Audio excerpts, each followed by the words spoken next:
Sunday special பார்த்தீங்கன்னாக்கா, மீன் குழம்பு, எறா வறுவல் தான் பண்ண போகிறேன். மீன் குழம்புக்கு நல்லா நல்லெண்ணெய் சேர்த்துட்டு, நல்லெண்ணெயில் வெந்தயம், சீரகம், அதோட சின்ன வெங்காயம், கருவேப்பிலை, தக்காளி எல்லாம் நல்லா வதங்குற அளவுக்கு வதக்கிட்டு, அதை கொதிக்க வச்சுருக்க குழம்போட நல்லா சேர்த்துறேன். குழம்பு நல்லா இப்போ கொதிக்கட்டும். இங்கே சைடில் பார்த்தீங்கன்னாக்கா, எறா தொக்கு ரெடி பண்ணிகிட்ருக்கேன்.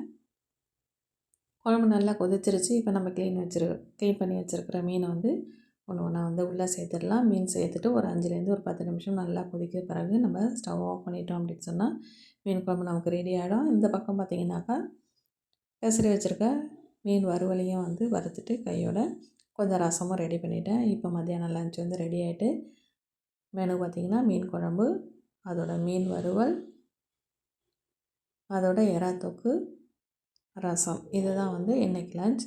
சாதம் குக்கர்லேயும் வச்சுட்டேன். வீடியோ பிடிச்சிருந்தா லைக் பண்ணுங்கள். சேனல் சப்ஸ்கிரைப் பண்ணலன்னா மறக்காமல் சப்ஸ்கிரைப் பண்ணிங்க. நெக்ஸ்ட் வீடியோவில் மீட் பண்ணுறேன். தேங்க்யூ.